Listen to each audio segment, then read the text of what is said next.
ntangiye kuri drogue ubundi natangiye nkoresha marijuana cyangwa se urumogi, nyuma y'igihe runaka nza kugera ku rwego rwo gukoresha heroin ndetse na za crack cocaine, uruvangitiranye rw'urusobe rw'ibiyobyabwenge nk'ibyo, harimo n'ibinini, hari ibinini nabyo nakoreshejeho bya drugs. Gusa icyo nshaka kuvuga ni uko drugs ntacyo zifasha kuri tara y'umuntu, kuri tara umuntu aba afite, nta kintu na kimwe bimufashaho. Tara ni ibintu umuntu avukana mu maraso, yafata drogue atayifata ashobora gukora akazi ke nk'uko bikwiye. Nk'ibirimo bwari ubuzima bubabaje cyane, bwari ubuzima bugoye, kubera yuko burya iyo ukoresha ibiyobyabwenge hari indangagaciro uba wataye. Sosiyete ntabwo iba ikigufata nk'umuntu muzima, ufata nk'umuntu w'umusazi, ari umuryango uturukamo, ari abaturanyi, ari sosiyete nyine umuntu yirirwamo amanywa nijoro. So nkibikoresha byari biteye agahinda, ku buryo nanjye ubwanjye nageze aho ndiyanga, ariko Imana nyine ntabwo yankuye amaboko, yaje kunyereka inzira ngomba kunyuramo kugira ngo mbivemo.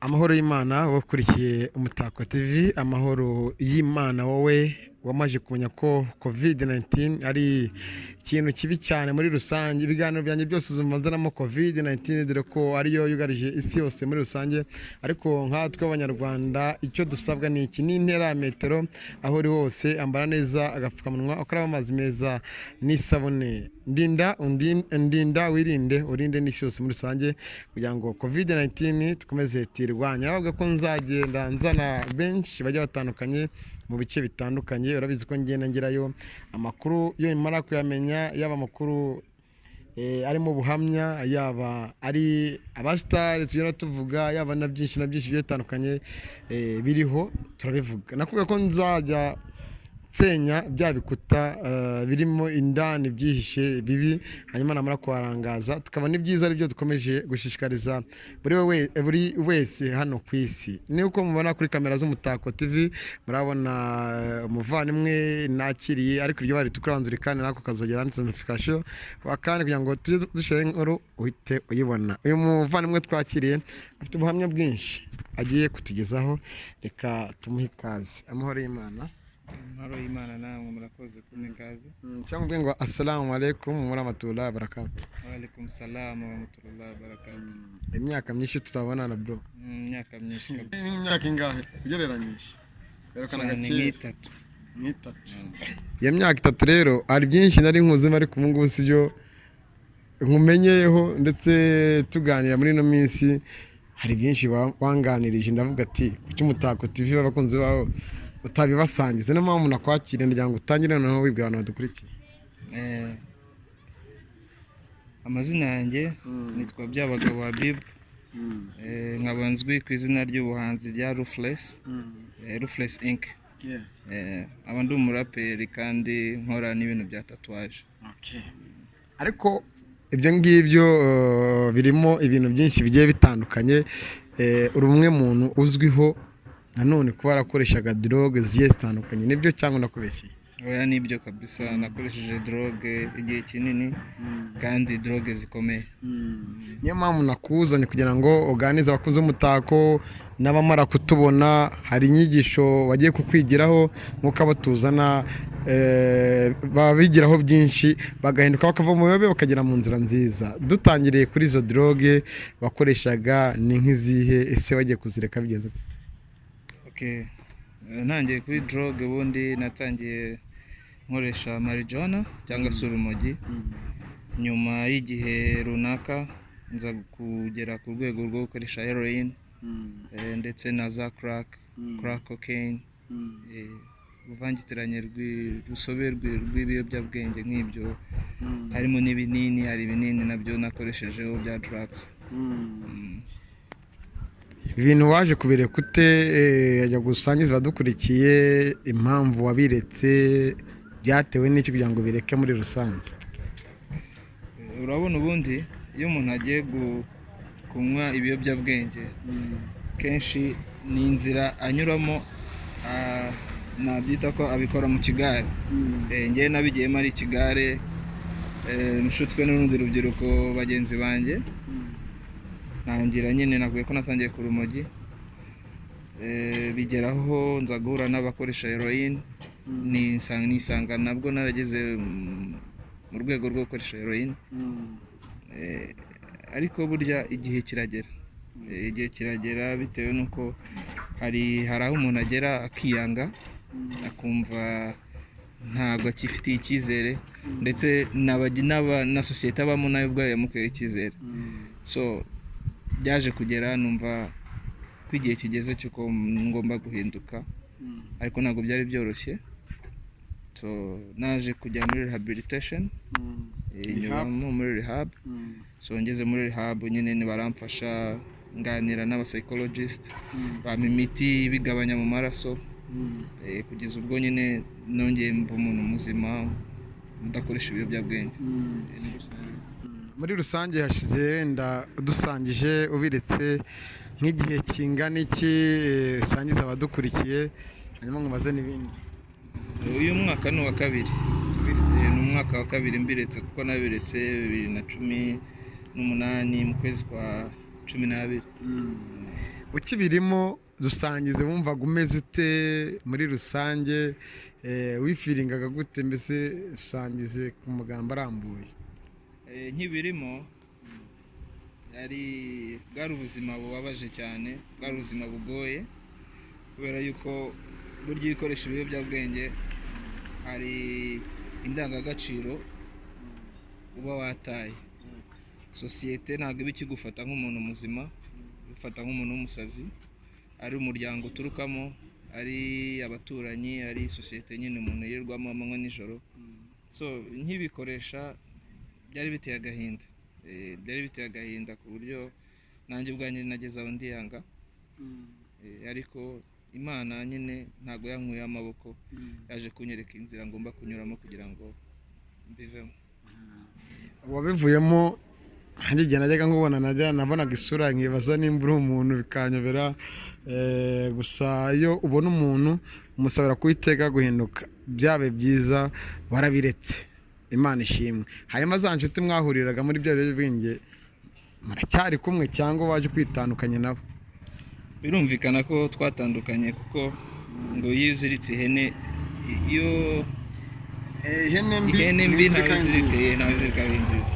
Ni ukuvuga ngo kuva ntari ngikoresha ibiyobyabwenge, byari ngombwa ko ngomba gutandukana nabo, kuko ntawe twari tugihuriye, ari ibitekerezo mfite ubu ngubu ntawe bihuriye n'ibyabo. So byabaye ngombwa nyine ko nitandukanya nabo. Gusa rimwe na rimwe hari abo duhura muri gahunda z'akazi, umuntu aba agenda n'iki, wenda umuntu akabaganiriza, akabagira inama, akabereka nawe inzira yanyuzemo kugira ngo abireke. Ariko mu by'ukuri nta mishyikirano ya direct tukigirana nabo bantu. Kuri ubu ngubu noneho ukora iki?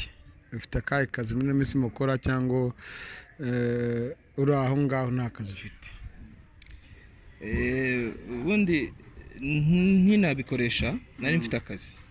Njye ndi umu artiste, urabizi, nkora ibintu byo gushushanya, ndi umu painter, nkora illustrator, ibintu bijyanye no gushushanya ndabizi kabisa.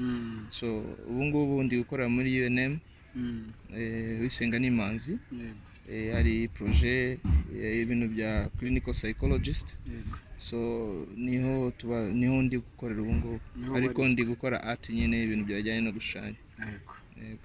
Turabona rero umubiri wawe uriho tatuwaje, sinzi nimba wanyemerera ukereka abakurikiye umutako akaboko kawe k'ibumoso, kugira ngo ndakubaza impamvu nkawe nk'umusilamu hari icyo ndi bukubazeho.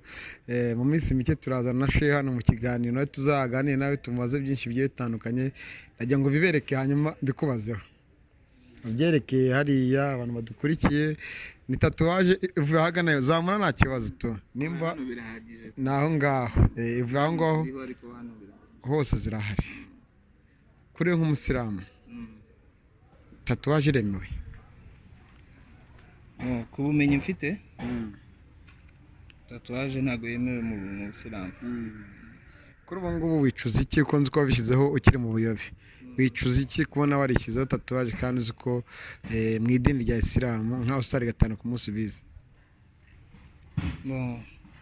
Icyo navuga buriya hano ku isi tuhahurira n'ibintu byinshi. Hari ibyo twifatiramo ibyemezo ndetse hari n'ibiza bikatugwaho gutya gusa. So njyewe njya gushyiraho tatuwaje nari mfite imyaka imwe biteye ubwadoresa, nari ntaramenya ikibi n'icyiza niko nabyita. Ariko aho maze guca ubwenge naje gusanga ko uretse n'umuco wa kinyarwanda n'idini nsengamo ntabwo ibyemera. So ntabwo navuga ngo ndaregreta cyane kuko nzi ko Imana niyo nyir'impuhwe nyir'imbabazi, niyo izababarira abantu bitewe n'ibyaha bakoze. Numva mbihariye Imana, nkabiharira Imana kuko izi imitima yacu uburyo ifunguye. Ntabwo mbitindaho cyane ibintu bya tatuwaje kuko nkeka ko Imana izareba imitima yacu, izareba urukundo cyangwa se urwango dufite ku mitima, ntabwo izareba ishusho kuko uyu ni umubiri urasaza ukagenda ukavaho. Gusa ariko ntabwo byemewe muri Islam. Tugaruka muri bya biyobyabwenge wakoreshaga ubu ngubu wavuyemo. Hano hanze hari urubyiruko rukiri mu biyobyabwenge. tugiye kubona ahantu hamwe umuraperi mwiza cyane kandi nawe uramuzi witwa Pirato yisabira kujya muri rehab kugira ngo ahinduke, ibimurimo bimuvemo, yongere abe umusore mwiza, abe umugabo mwiza u Rwanda rwifuza. Pirato is maniga, ni umuvandimwe kabisa. Twaranabanye mu bihe twakoreshaga drogue, gusa naje kugira amahirwe ngembere kamere. Ariko na nyuma ahangaha mbere yuko ajya muri rehab nabwo twigize guhura, mbimuganirizaho numva arabyumva, ariko nyine intege zari zikiri nkeya. Gusa cyaje kunshimisha nuko naje kumubona yuko nawe yafashe icyemezo akajya muri rehab, kandi ntekereza ko n'ubu ariho akiri kuko nta gihe gishize. Ariko dusangize umuntu ukoresha biriya biyobyabwenge cyane cyane mugo, hari umuntu ushaka kumva uburyo bayinywa cyangwa bayikoresha bikamucanga, nkawe wayikoresheje ukayireka. tubwire bemeze bite, babikoresha gute? Ubundi ziriya droge zikomeye ni inzadukira hano mu Rwanda. Hari ababikoresha uburyo butandukanye, hari abisnifinga. Snifinga ni nko kubyihumuriza mu mazuru, bagakurura umwuka. Hari ababitwika nyine bakanywa imyotsi yabyo, hari n'ababyitera mu nshinge. So babifata mu buryo butandukanye, gusa byose ni bibi. Uko babifata kose ni ibiyobyabwenge nyine kandi bikomeye. Ariko nkabura ziriya nshinge yabitera, umwe arwitera undi aruheza mugenzi we, najyaga mbibona hamwe na hamwe, ubusinyi bibona kubera ko umutekano w'iki gihugu cyacu warakajijwe, kandi abenshi barahindutse. Abatarahindutse bagiye mu bigo ngororamuco kugira ngo bige, abavuye muri ibyo bigo baraza bakishyira mu mashyirahamwe, mu makoperative nk'abandi, nubwo nta muryango uri ikigoryi. Hari abakirimo barabikoresha, nk'abantu bakirimo barikoresha, wenda wowe warahindutse nyine, ni byiza, tunabishimira Uwiteka. Ariko nk'umuntu ukibikoresha, kuri wowe wumva wamusaba iki uretse kumubwira ati ibintu urimo bireke? Niki cyumva wamusaba gitandukanye nuko wamubwira ngo bireke kubivemo? Ubundi biriya bintu ni uburwayi, abantu bakwiye kubyumva. Ni uburwayi kuko iyo bamaze kuba addicted kuri ziriya drugs zikomeye, ntabwo uba ugifite umunezero yuko wabinyweye cyangwa ugiye kubinywa, ahubwo ubifata nko mu rwego rwo kwivura, kuko uba ufite ububabare igihe utabinyweye, igihe wabibuze uba ufite ububabare. So nk'abantu bakibikoresha, nkeka ko ni abarwayi. Ubu ngubu njye mbita abarwayi. Nkeka yuko hakwiye kubaho ubukangurambaga abantu babafasha bakabegera bakabaganiriza. Kenshi burya nabo baba bafite ubushake bwo kubireka, kuko uko ubifata kenshi niko ugenda urushaho no kubyanga, ugenda urushaho no kumenya ingaruka zabyo. So nkeka yuko n'abariya bakibifata nabo igihe kizagera babireke, kuko ndabizi neza yuko ni umutwaro bikoreye, ariko hari inzira imwe cyangwa iyindi bazanyuramo itume babireka. Swate bazafatwa bafungwe cyangwa se bagira amahirwe bajya muri izo rehabilitation. Nkeka yuko inzira zirahari zo kubireka, gusa bituruka ku muntu nanone nyir'ubwite igihe yumvishe ko ashaka kubireka, then akabona na support. Ugeze ufungwaho mu gihe wakoreshaga ibiyobyabwenge? Ntago nigeze mfungwa mbifatiwemo, niyo mahirwe nagize. Ariko nyine mbere yuko nubwo ntafunzwe, ariko hari ibibazo byinshi umuntu agenda ahura nabyo, byinshi cyane umuntu agenda ahura nabyo. Muri rusange ni byinshi, ni amateka.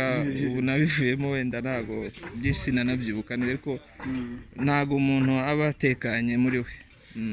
Ntago aba atekanye, ngo uhora ufite urwikekwe, ubona ko bagenzi bawe mutari kumwe.